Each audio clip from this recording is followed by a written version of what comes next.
before MS, I worked in television broadcasting, traveled extensively. I led a very, 16-hour day kind of life, hard charging, and pursued the career I wanted in life from the time I was in high school and through college, and got to travel the world doing what I loved. So it was amazing. It was simply amazing. I was very lucky and very blessed as far as a career goes and as far as life before MS. I got diagnosed about 2006. My son at the time was 3 years old. And when I got diagnosed with MS, I could actually go back another 10 years and weird things that happened started to make sense. And it wasn't until I moved to Florida that I had another episode. And this time I was lucky enough to have a doctor who referred me to a neurologist who then diagnosed me. And my wife at the time had her girls were all dressed up. Dinner table was set for like a formal dining experience, and it wasn't my birthday and I wasn't sure what was going on. And we had dinner and everybody's acting overly kind towards me. And then my wife at the time said, I need to talk to you. So now I'm thinking, well, this could be very interesting one way or the other. But anyway, she said, the doctor's called with the results of your test and you have multiple sclerosis. And my first words, I'll remember this very clearly, is, well, how long do I have to live? Because I felt at that time in my life that I was okay with that ending. If that's the way it ended, I'm okay with it. I've lived a good, blessed life. I'm happy. And then I made the mistake of Googling multiple sclerosis. And why I say it's a mistake is because immediately you get on some of these chat groups, or it wasn't even chat groups back then, but it was, hey, you're gonna love being in a wheelchair. Don't fight it. And I was like, I don't want to be in a wheelchair. It's the last thing I want to do. And so that's when I found out. Prior to the 6 years where I stopped walking entirely, my gait would just get progressively worse, especially here in the heat of Florida, and I'd have exasperations. So I started doing these steroids, the prednisone IV treatments, and it was about maybe once every 6 months it would happen, and then it would become once every 4 months, and then it got to almost be once every 3 months. And so it became challenging, it was difficult, but I was still walking. I got so weak in my left leg that walking became just too difficult, and being in a scooter became so much easier. And suddenly that light went on. It's like, you know what, maybe this isn't so bad, So it was humbling. I fought it, like I didn't want to use any assistive devices at all. It was just, to me, it was a stigma that I attached to myself that, oh my God, how, people looking at me like I'm disabled. Well, you are disabled, so. But it was hard to accept that. And so I started taking Copaxone, and it helped to some extent because my exasperations became less. But I still felt cloudy. My mind, I was forgetful. There's a lot of things about, the mental state, just feeling like there's a cloud around you all the time. So with the Copaxone not working, I started looking at other alternatives, and I received an email from somebody indicating that there was a new trial in Tampa for a drug that had really significant success with MS. So I got accepted in the trial, and that was 7 years ago. And the drug was alemtuzumab. At first, now it's commercially known as Lemtrada. And my exasperations became less frequent, but I still had them. And so I stayed in the trial. My MS and the lesions never progressed, and so that was a good thing. And so I stayed in the trial, but then I ultimately had an exasperation of an intensity I've never had before. And it was time to start looking at something else. So with Stemedix, I contacted them, by phone, and was given a really thorough explanation of what the process was and what the expectations could be, and they didn't over-promise. I mean, they were very, it works most of the time. It may not work for everybody, but and what some of the risks were, which seemed pretty minimal as well, and then I set up an appointment to go down and do the stem cell treatment. Walking into their offices was kind of like, everybody looked healthy and happy, and it was just, so it was like Disneyland for medical patients, I guess, in some ways. But anyway, it was very pleasant. The people were very helpful, and the process was very simple to go through. Yeah, within 2 weeks, I was in my chair, and my wife said, "Did you see what you just did?"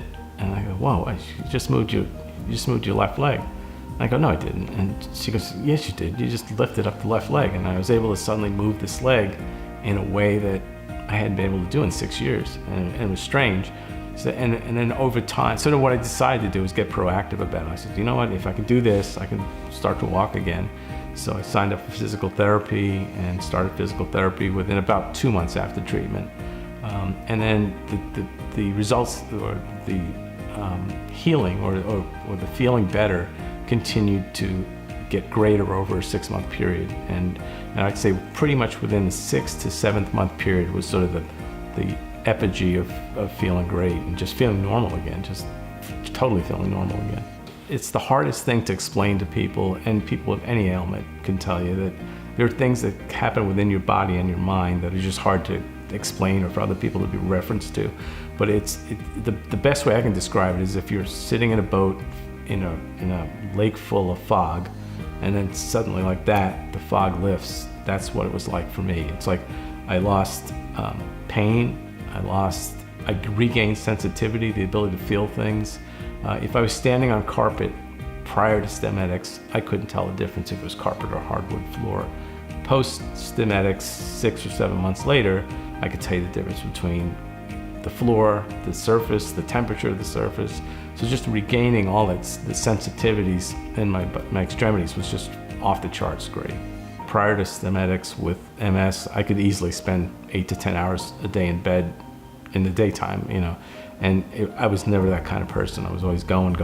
So it was just the ability to get up in the morning. I get up, I'm still not an early bird, I'm kind of a night owl, but I get up at between 7:30 and 8:30 in the morning every day now, and I don't go to bed till 9:30, 10 o'clock at night. So I just feeling full of energy. I'm building things, projects around the house, just being alive again. I just built a raised garden and a water feature in our backyard, and I did that with with 800 pounds of landscape timber and my chop saw in the garage and all my tools. I love working with tools. I got to use all my tools, and engineering and building it and designing it, and did it primarily almost all by myself. I had my son help me with moving a few things down, but I hauled 800 pounds of lumber around the garage and cut it and chopped it and assembled it.